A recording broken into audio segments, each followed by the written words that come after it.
Honestly, I'll be doing you more harm than good if I did not share this video with you to let you know what to expect when you come to Norway.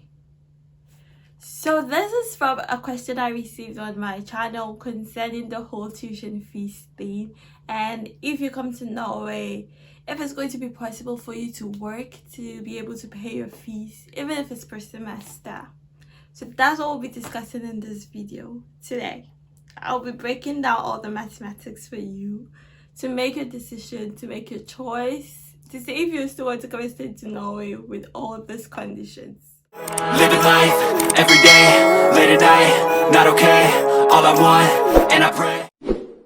Thank you so much for joining me again. If you're just joining me for the first time, you're so much welcome. And if you're a returning subscriber, as always, thank you so much for joining me. So the question was, if you come to study in Norway, will you be able to work enough to be able to pay your fees? Or will you be able to work to even get the money back? To get your fees to cover up? Will your salary be able to pay your fees? As simple as that. The answer is neither a yes or a no. It's a yes based on certain things. And the whole job situation here in Norway varies person by person. What one person can have might be different from what the other person can have. But I'll just be sharing with you the general situation, the general matter, what is really going on here. Then we can do our calculations. Then you weigh the options, the pros and the cons, to see if it's really worth it. First of all, if you're coming to study here in Norway as an international student, you are given a visa, a study visa, and a work permit. So the work permit allows you to work for up to 20 hours a week during school time, and you can work full-time during vacations. Yeah, 20 hours per week sounds really ideal, sounds really nice, and yeah, that's all good. But I'm yet to see someone that works full 20 hours a week. No, people do. I think people do. But then, that's why I said the situation varies from person to person. Okay, so now let's get into it. It was so much math, I had to do the math myself in my little book here. And yes, we will start. I have my pencil. So first of all, you are able to work 20 hours a week and then full-time during vacations. This is a general condition. But then, let me just give you this disclaimer.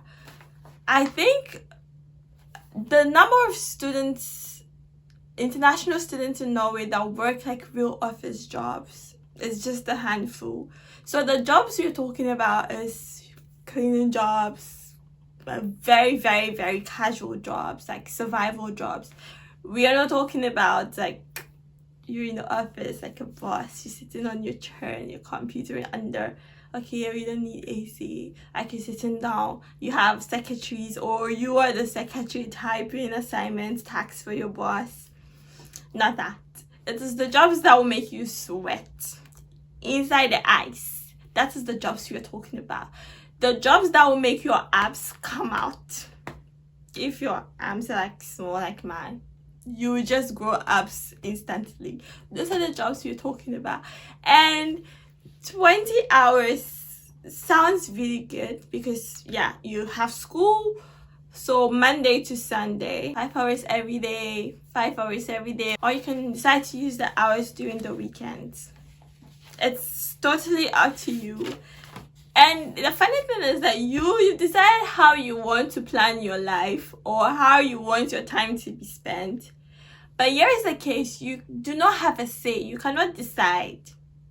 We'll get into reasons why you cannot even decide. Okay, now let's start with the calculation. So you can work 20 hours a week and then full time during the holidays.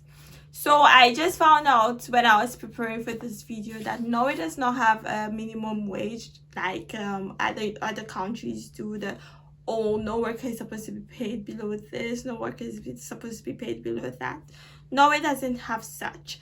But what they do have is per job categories, or for unskilled worker level or skilled worker level, they have a salary range, and then the employer decides which range fits its own company. I don't know how the whole labor laws work, but then that's what I found out. So you could have friends that you're working in the same unskilled labor category, so you're all cleaners maybe, and then they might be earning more than you are, and sometimes it might be the same because that's the job category and that's the amount the employer should be paying. He can't go below that, even though sometimes people do, but then they can't go below that. The laws really work. So now you're able to work 20 hours a week. 40. I keep coming to this because yes, I have to lay emphasis on that. So all other things being equal, now economics is coming to play, and I'm always happy when it does. All other things being equal, or else being equal, holding every other thing constant. So we have 52 weeks in a year, right? And 52 weeks in a year, the university academic year it's 2 semesters. So meaning those 2 semesters you can only work 20 hours a week. So I calculated the whole 52 weeks. I broke down the school week, and I broke down the weeks you're free from school, and holding every other thing constant, we can say you have 33 weeks in school and 13 weeks free. Don't ask me, they do not add up because of weekends. It's supposed to be more than this, but then I allowed for margin of error. So we could have like 13 hours full-time, hopefully, and 33 hours. If this is the case, it is even good.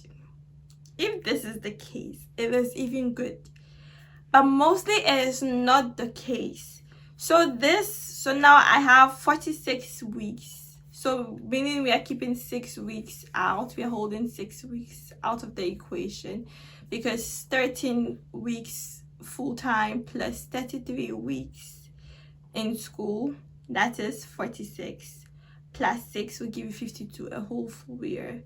So for holidays, you might not have holidays, but yes, but for holidays, for weekends in school and all that, we're going to keep that 6 weeks. Okay, so now mathematics. I was once a mathematics teacher, so I really like this whole equations. So now you're to work 40 hours per week full-time, 20 hours per week when you're in school. So meaning for those 13 weeks of full-time work, you'll be working 520 hours in total. And then you'll be working 660 hours during school time. But now here is the case, we do not even know the job you're going to get. So holding every other thing constant, let's put you in the middle and say you're earning 150 kronas per hour. If this was the case, it would have been good. I'm still saying this because I know people are earning less than this. That's why I'm saying if this were the case, it would have been good. I'm not trying to say it is bad. So let's still do our mathematics. So we have 150 kronas per hour times 1,180 hours in total for a whole year. That's if you work 40 hours full-time for 13 weeks and 20 hours full-time for 33 weeks. So it's 13 weeks because you have the summer break, which is about 3 months, and the Christmas break is really short. That's why I just allowed for 1 week. The Christmas break is just 2 weeks. After exams, you finish your exams on the 20th and you have to come back to school on the 4th. That's just a very short break, and sometimes it doesn't even come, you can't really switch jobs like that. Like you can't tell your employee that, oh, now I'm done with school, we're on vacation, so I can work full-time. If they don't need you for full time, they don't need you. You will still continue working the regular hours you were working. So that's why I had to allow for just 1 week from that, because we are not really sure. You might just have some 1 or 2 days that they might say, oh, you can stay for extra. Aside that, this is it. And you can't go and find a job and tell them you will be staying for only 2 weeks. It will conflict with when you start school. So now I've cleared that up. That is why we have 13 weeks. So 12 weeks during the summer break. And then you have, so it can be more or less. This is just like an average. So we are in the middle. This is like a baseline. It could be less, it could be more. It's always good to work that way. So then we have 1,180 hours times 150 kronas per hour. So when we multiply that, I don't know, I made this calculations a few days ago, but then I want you to get your calculator and do these calculations with me and correct me in the comment section if I missed a figure or zero or anything, if I got any calculation wrong. So then we have, so if this is the hours you're working, 1,180 hours, and then you are earning 150 per hour, you should be earning 177,000 a year. It is so beautiful. Like, yeah, that's so good, right? But then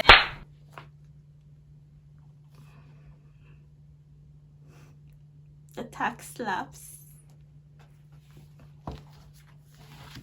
So in my previous video, one of my old videos, which I'll be remaking again for you, don't worry about that, like, have patience on your girl, I made a video on how much tax you're supposed to pay and how you can adjust your tax, because if you come to Norway, you know you want to work, they feel that, oh, we have money, we don't want to come and work, so they do not do those tax adjustments for us. So it's just there 50%. Anytime you decide to work, you gotta pay 50%. But when you're very sure you need to work, you have to adjust your tax. You can either adjust your tax to 25%, or you can do the whole tax calculations at the end of the month, or you can do the whole tax whatever by yourself.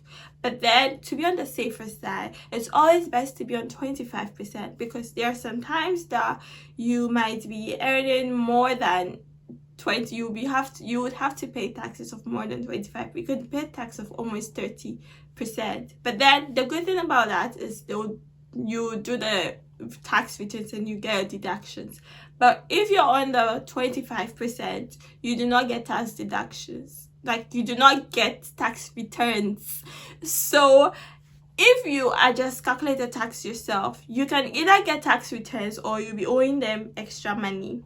You would have to pay tax to them because you undercharged or you undercalculated your tax, your annual income. So you would have to give them, that's more painful than you being refunded. So sometimes people pay 35% so that they can get tax refunds the following year. So it's just up to you. If you feel you have the time, for me, I do not have the time to go and be adjusting my tax every month because I feel I'm going to be earning more or less. It is so stressful. So I'm like, they should just take the 25%, whatever.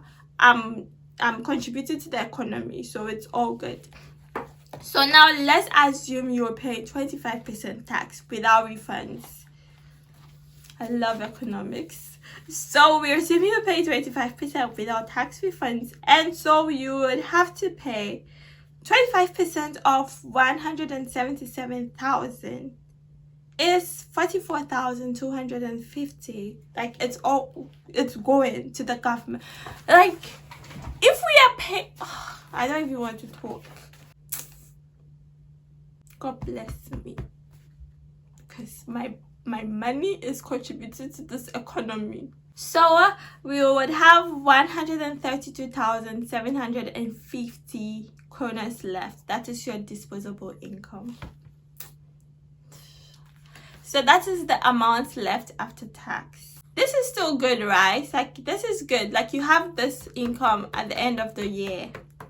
It is very good if you do not need to touch this, because this is the amount you're earning at the end of the year. Like, if you take your salary every month from August to the next year August, this is the amount you should have in your account. That's so good, like really good.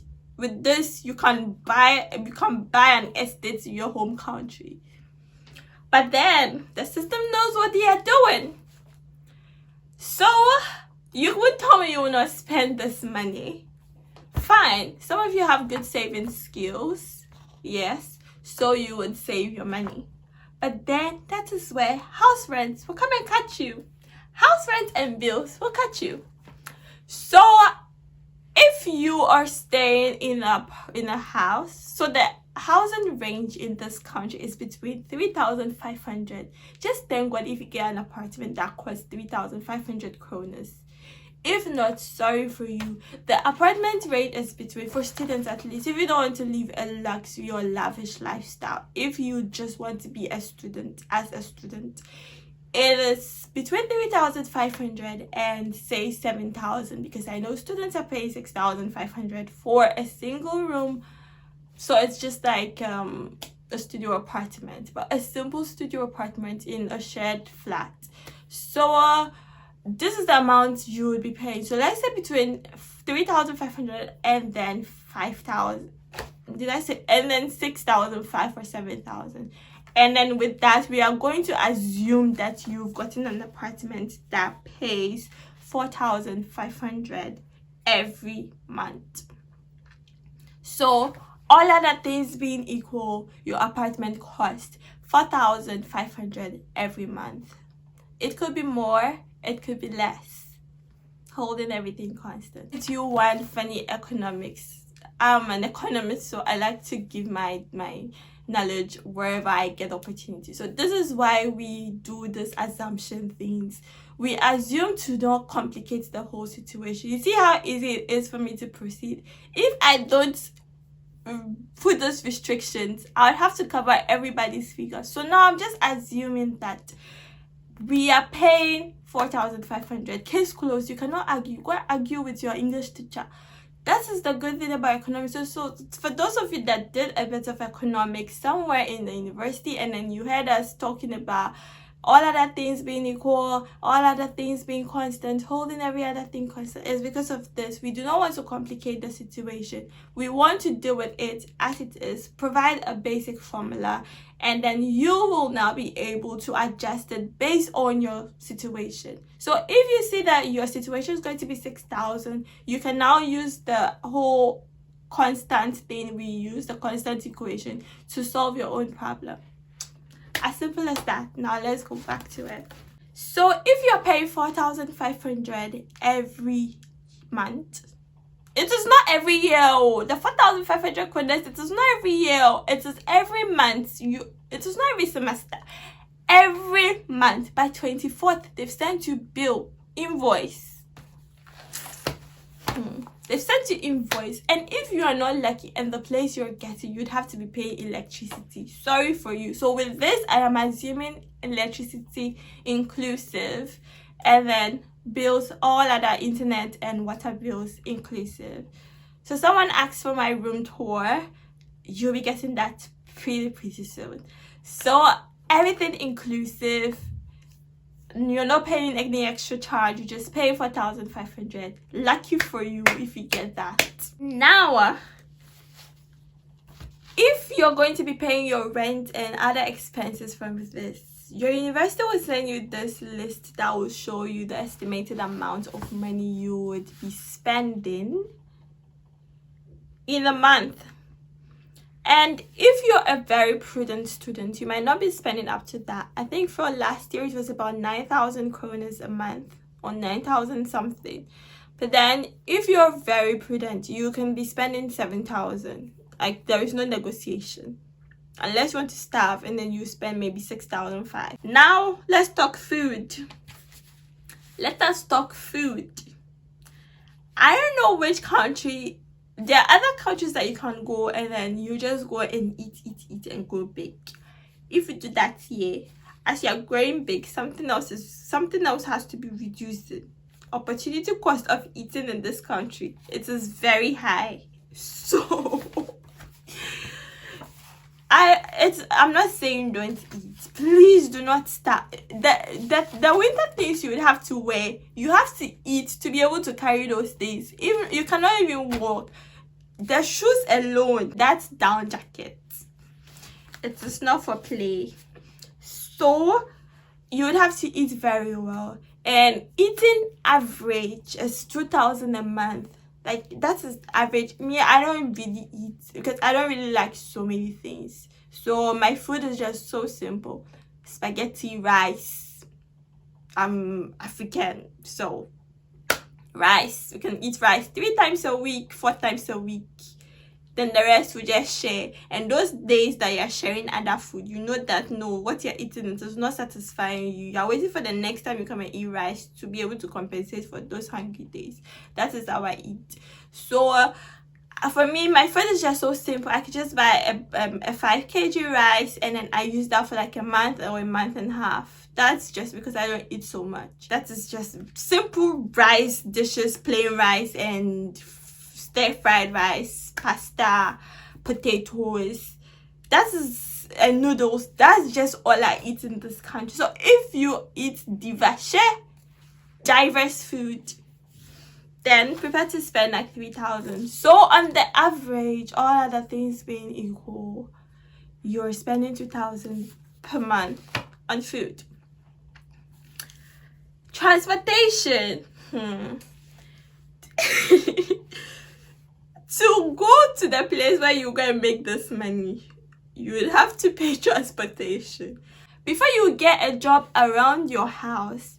So it's either you go to where the job is and go and stay there and be coming to school elsewhere, or you stay where the school is and go and be doing the job elsewhere.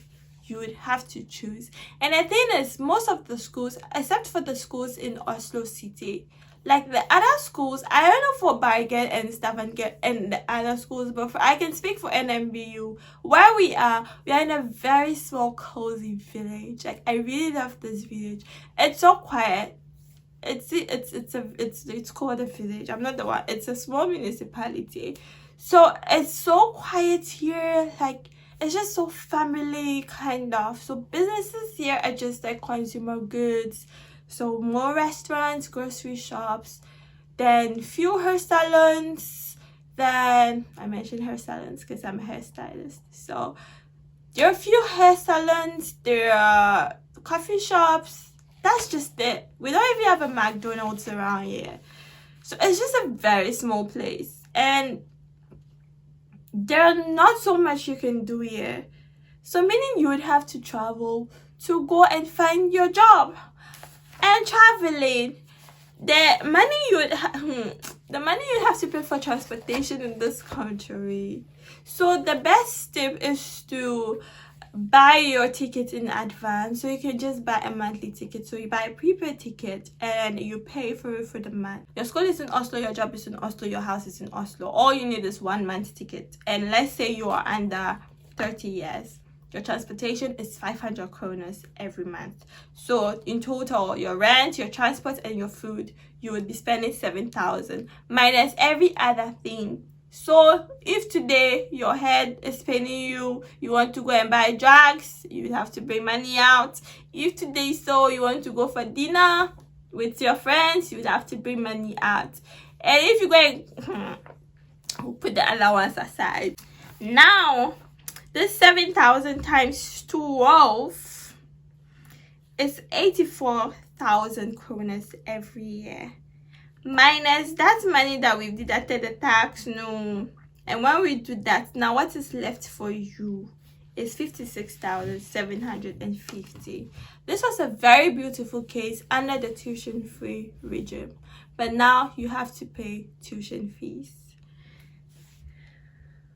The least tuition fees is for bachelors, and that was like 80,000 per year if they are going with what the universities have said. But if they are going with the recommendation that those 4 universities brought for them, you pay 151,000 for the least bachelor's degree.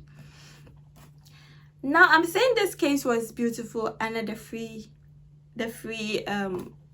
education regime, but this is not the case in real life. Like, in real sense, the situation is not as beautiful as this. That is the problem with the whole economic situation, like when you go and study economics, you'd have to say things as it should be, but this is not what it is. Take students around and ask them if they've been able to save up to 56,750. Number one, you will not even get a job that it is in special cases that you would get to work 20 hours fixed a week, just in very special cases. So, and most times the problems with this is you do not even get the full 20 hours in one place. So unless you do like 3 different jobs in 3 different locations at the same time before you will get this whole 20 hours a week. For summer vacations, you can get a job for 40 hours a week because there are so many jobs during the summer because people are going on vacation and then the people are going on leave, so jobs need substitute workers, meaning you would have to work really hard during the summer vacation. So summer, instead of that 40 hours, you can decide to be working 50 hours to cover up for the lost times during school hours, because now no weekly assignments. I'll come to that very soon. No strings attached, so you can work even 60 hours a week during the summer. And now the problem is, where will you even get that from? Because the jobs might be overlapping. So one, you would have to work from, because no job will say you should come and work 10 whole hours or 12 hours straight up in their place. So meaning you would have to work 8 hours somewhere. So that is from, you would have to start at 6 or 7. You start at 6 a.m. and then you finish that one at 2 p.m. and then maybe go for your next job at say 3 p.m. and then you finish your job at midnight. That is the only way you can be able to get that complete hours to supplement your school hours. Now let's come to school hours. The conditions here, it's university education, it's really practical. Like, you have to do a lot, because when I came in my first year, that was in August, we had those block courses, and every week we had to submit almost 50-page calculations. Like, you would calculate microeconomics and mathematics for economists. We had to do those calculations, and you're submitting that every week, coupled with going to class. So I guess if you have courses in August block, I don't know if it's same for other schools, but my school, we have courses. I guess you have like intensive class. You have to go to class almost every day and submit assignments by the end of the week. And sometimes you have group studies and do presentations. And at the end of this semester, at the end of that August month, you would have to write exams. So you are just learning into the country. You are slapped with jobs, with school jobs, schoolwork. Put that aside. And if you say you're working 20 hours a week, so you do all that weekends. If you find a good job that gives you 8 hours a week, like 8 hours like Saturday, 8 hours Sunday, that is so good. And there are jobs like that you can do, but then they might not be paying okay, but it might be okay. In the course of the semester, you would have to do up to 30 credit hours per semester to be able to qualify to renew your visa. So when you come, you can decide to spread it. But when you're going for your renewal in the second year, the first semester has to cover up 30 credit hours. So when you do that 30 credit hours, then you would have about, say, 3 courses minimum, or 4 if there are 5 credit hours included. So if they are all 10 credit hours, that's just 3. But if they are like with 5 credit hours, you would have to do like 4 to get that 30 credit hours. And sometimes you would need more than that because of your specialization or something. So you might need more than that. So doing all this and then working this intensively. So I'm just sharing the situation where you, like, the basic situation, what is supposed to be, but it might not be, or it might be better. So it depends, but this is how it's supposed to be. So you have so much schoolwork to do at the same time doing this whole 20 hours. And mind you, when you submit your progress report, if it decides, oh, you just want to come abroad and you would work, school is secondary, maybe you feel you have your master's degree already, your home country, so you just want to come and work. When you're going for your renewal, they ask for your progress report, they check your grades. And UDI, the Immigration Service, the Immigration Directorate, would ask the school to suggest if they should grant you that 20 hours work permit based on your grades. So if you are failing, if your grades is going down, the school might tell them to cut your work hours. So meaning you would have to find a balance for the two. You're working so hard in school and you're working so hard at work. Like, you would have to find a balance. Yes. So that is the situation. And then, now during vacations, as I was saying, the jobs might be in different locations. You would have to go to one place and maybe you might have to commute to another place to go and meet up with the job. Getting to that place, you might have, there will be transportation, there will be distance. So yeah, the transport cost, there will be the time you will spend in the car to get to the other location. Your mental health is at stake. Your livelihood is at stake. Your health is at stake. Any little thing, you just be bedridden and then you can't work. And if you can't go to work, the part-time job is not really a part-time job. That is the problem most of us face in this country. The part-time, it's like part-time jobs for students, but they are not really part-time jobs. They are on call jobs or call jobs. So you just be there this week. They can tell, okay, we want you to work 3 hours on Monday, 2 hours on, or you might even go there today and you will have to ask them, oh, please, should I come tomorrow? That is how it is. That is why I was saying that this whole 40-20 thing, it doesn't favor, I can say it doesn't favor students most of the time. Unless you, no one cares if you were a professor in your country and then you've come here with your professor degree and then they'll say, oh, because you're a professor, come and take, you be the supervisor of the cleaners. It is you clean, you... No, because nobody cares about your professorship or nobody cares about whatever title you were. You were a banker in your country and so what? No one cares. So you would scrub. You would do the factory job. No one cares about your work. No one cares about what you've done or wherever you have. You would have to clean. I would have to do this video in a second part because it's so much details in one. There's a lot to share. Just comment if you want a part 2. I'll just do that if you want a part 2. But if you feel this is enough information for you, it's fine. But then just leave a comment, and if you have any suggestions, any inputs, or any, if you're staying, I would want to hear from those of you staying in Norway and studying here to just share your experience.